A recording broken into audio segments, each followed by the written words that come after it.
Secretary জনাব মোহাম্মদ বিনা। বিসমিল্লাহির রহমানির রহিম। আসসালামু আলাইকুম। সুবিদপুর বাইতুল নূর জামে মসজিদ ও হযরত মা ফাতেমা রাদিয়াল্লাহু তাআলা হাফিজিয়া মাদ্রাসার উদ্যোগে আজকের যে বিশাল ওয়াজ মাহফিলের আয়োজন হয়েছে, এই ওয়াজ মাহফিলের সম্মানিত সভাপতি আমাদের ছোট ভাই মুস্তাফিজুর রহমান সামন্ত তালুকদার এবং আন্তর্জাতিক খ্যাতি সম্পন্ন বিশেষ আকর্ষণ জনাব হযরত হাফেজ মাওলানা মুফতি মোহাম্মদ মোতাহারউদ্দিন সাহেব, ঢাকা থেকে আগত আমার ভাই, বাংলাদেশ শুধু নয় বিশ্বের অনেক দেশে সফর করেছেন। আপনারা হয়তো তার ওয়াজ শুনে কিছুটা অনুমান করতে পারছেন। আমার সুবিদপুর গ্রামের যুবক ভাইরা, মুরব্বী ভাইরা, আমার মা বোনেরা, আমি গত বছর হয়তো এখানে দাঁড়িয়ে অনেক কথা বলেছি, কিন্তু আজকে আমার সেই বলার শক্তি নাই। আপনারা আমার জন্য দোয়া করেছেন, সেই দোয়ার ফজলে ইনশাআল্লাহ আমি আবার আপনাদের সম্মুখে আজকে দাঁড়িয়ে কথা বলতে পেরেছি। এই জন্য আমি সর্বপ্রথমেই মহাজরুল আলামিন আল্লাহ তাআলার দরবারে লক্ষ কোটি শুকরিয়া আদায় করেছি। আরো শুকরিয়া আদায় করেছি এই জন্য আপনারা বিন্দু বিন্দু সাহায্য সহযোগিতা করে এই মাদ্রাসাকে সামনের দিকে ধাবিত করেছেন। এই জন্য আমি আবারও আপনাদেরকে আমার আন্তরিক ভালোবাসা, শুভেচ্ছা, সালাম জানাচ্ছি।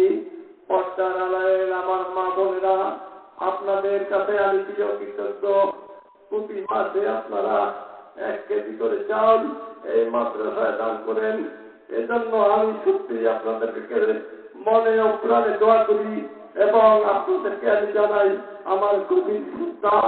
আমি আমার জীবনে সম্পদের পরোয়া করি না, সম্পদ নিয়ে আমি কখনো ভাবি না এবং কখনো ভাবিনি, কিন্তু আমার মতো একজন পাপী মানুষের আল্লাহ তাআলা এই মাদ্রাসা আমাকে উচিত করে এখানে এই মাদ্রাসা কোরআনের কারখানা আমাকে দিয়ে করেছেন।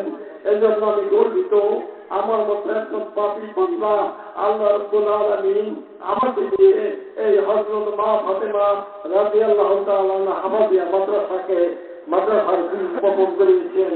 কারণ আমি হযরত বসে জান্নাতুল বাকির সামনে আমার প্রাণপ্রিয় নবী কলির টুকরা হযরত মা ফাতেমা রাদিয়াল্লাহু মনে মনে আমি লিখেছিলাম, আমি যেন আর কিছু না পারলেও এই সৌদি আরব থেকে যাওয়ার পরে আমি যেন অন্তত একখানা কোরআনের কারখানা করতে পারি। এই মেয়াদ আমি খান থেকে করেছিলাম বলে এই মাঠে আমি অনেক চোখের পানি ফেলেছি। প্রতি বছর এই মাঠে আমি আমার চোখের পানি ধরেছে এই মাঠে। আল্লাহ তাআলা কবুল করেছেন। আপনাদের দোয়া আছে, আমার জন্য আপনারা দোয়া করবেন। আমি যেন এই মাদ্রাসাকে পূর্ণভাবে দেখে যেতে পারি। এই জন্য আপনারা আমার জন্য আন্তরিকভাবে দোয়া করবেন। কারণ আমার আপন বলতে আপনারাই আমার আপন, আর অন্য কোথাও লোক নাই। পটুয়াখালীতে আমি থাকি, আমার মনটা পড়ে থাকে এই সুবিদপুরে। কারণ এখানে আমি জন্মগ্রহণ করেছি, এখানে আমি এই মানুষের সাথে আমি বড় হয়েছি। গরিব দুঃখী মানুষের পাশে আমার দরবার সবসময় ইচ্ছা ছিল, কিন্তু আমি জানি না হঠাৎ করে আল্লাহ আমাকে অসুস্থ করেছেন। এটা আমি আল্লাহর নিয়ামত বলে গ্রহণ করেছি। আমি মনে করি এটা আমাকে আল্লাহর নিয়ামত দান করেছেন, আমাকে আল্লাহর নিয়ামত দান করেছেন, অন্য কিছু না। আমার মতো মানুষের আল্লাহ এখানে এই যে আপনি মাদ্রাসার বীজ বপন করে দিয়েছেন, এর প্রতি আপনারা দিনে দিনে ভোগ করবেন। আপনারা মরে যাওয়ার পরেও আপনাদের ছেলে সন্তানরা এই কোরআনের কারখানায় লেখাপড়া করবে। আপনাদের কিয়ামতের দিনে হিসাব দিতে হবে না, সোজা কথা বলতে পারি। তাহলে মাদ্রাসা ছিল, আমরা আমাদের সন্তানদের সেখানে ছোটবেলায় কোরআন শিক্ষা দিয়েছি। যাই হোক, অনেক কথা বলার আমার ছিল, কিন্তু আমি বলতে পারছি না, কারণ আমি অসুস্থ। দুইবার আমার হার্ট অ্যাটাক হয়েছে। আমি এই হার্ট অ্যাটাককে সত্যভাবে আমি নিয়ামত হিসেবে গ্রহণ করেছি। আমার সৃষ্টিকর্তা আমাকে এই বিরাট নিয়ামত দিয়েছেন, এই জন্য আমি আবারও জানাই আমার সেই সৃষ্টিকর্তা পরম করুণাময় আল্লাহ দরবারে লক্ষ লক্ষ কোটি শুকরিয়া। যাই হোক, আমি ওয়াদা দিয়েছিলাম 50,000 টাকা দেব, এবং এবারও বলে যাচ্ছি এর সাথে প্লাস আরো 50,000 করলাম। আমি এই মাদ্রাসার ছাদ যখন হবে তখন ইনশাল্লাহ দেব।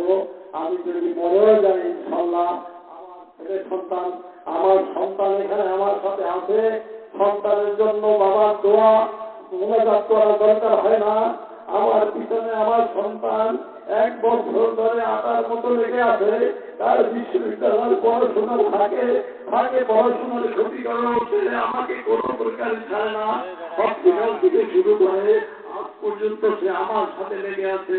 যদিও আমার ছেলের একটু পড়াশোনার একটু ক্ষতি হয়েছে, তবু আমি মন প্রাণ খুলে দোয়া করি আমার সন্তান যেন বড় একজন অফিসার হতে পারে এবং ইমান নিয়ে যেন এই মাদ্রাসার খেদমত করতে পারে। আরো দোয়া করবেন আমার স্ত্রী আল্লাহ মোহাম্মদ রাবেয়া বেগম এই মাদ্রাসার জন্য যেন খেদমত করতে পারে। আমার সন্তান মোহাম্মদ রাহেবউদ্দিন সরদার যেন এই মাদ্রাসায় খেদমত করতে পারে। আমার একমাত্র কন্যা জান্নাতুল ফেরদৌস ও যেন এই মাদ্রাসার খেদমত করতে পারে। আমার আর যাওয়া পাওয়ার কিছু নাই। আমি সম্পদ চাই না, আমি চাই এই প্রতিষ্ঠান ধীরে ধীরে বড় হয়ে এখানে মদিনার সমাজ হবে। মদিনার সমাজ আল্লাহ তাআলা এখানে করে দেবেন। আপনারা শুধু একটু ধৈর্য করে দেখবেন। বড় বড় লাখ লাখ টাকার দান আমি চাই না, আমি ক্ষুদ্র ক্ষুদ্র দান চাই। মানুষের গরিব মানুষের ক্ষুদ্র ক্ষুদ্র দান, এই দানই আল্লাহ তাআলা কবুল করবেন। হুজুর বলেছেন, সত্য কথাই বলেছেন, ওই বড় লোকের লক্ষ লক্ষ টাকা পড়া আমি করি না। আপনারা স্থানীয় লোকে যদি ক্ষুদ্র ক্ষুদ্র দান করেন, এই ক্ষুদ্র ক্ষুদ্র বরকতে ইনশাআল্লাহ এই মাদ্রাসা একটি 4 ভবনে পরিণত হবে। এখানে নুরানি সেকশন থাকবে, তহবিল মাদ্রাসা হবে, এখানে ঈদগাহ মাঠ হবে। আমি না দেখতে পারলেও আপনারা দেখতে পাবেন। এখানে মদিনার সমাজ হবে ইনশাআল্লাহ। আপনারা আমার জন্য দোয়া করবেন। আপনাদের জন্য আমি দোয়া করি, আপনারা যেন এই মাদ্রাসার দিকে লক্ষ্য করতে পারেন। আল্লাহ যেন সেই শক্তি আপনাদেরকে দান করেন। আমি আর বক্তব্য দীর্ঘ করতে চাই না। আমি পরিশেষে আপনাদেরকে একটা দলিল আমার সভাপতির কাছে আমি দিতে চাই। এই মাদ্রাসার দলিল আমি নিয়ে এসেছি। এই মাদ্রাসার দলিল আমার কাছে ছিল। আমি এখন সবসময় মনে করি কোন সময় আমি দুনিয়া থেকে চলে যাব। আমার এই দুনিয়াতে বাঁচার ইচ্ছাও নাই। আমি আল্লাহর কাছে ফরিয়াদ করেছি, আল্লাহ আমাকে 63 বছর প্রতি আমাকে বাঁচিয়ে রাখেন, তাতে আমি সন্তুষ্ট। আমি শুধু আমার ছেলে মেয়েকে দেখে যেতে চাই।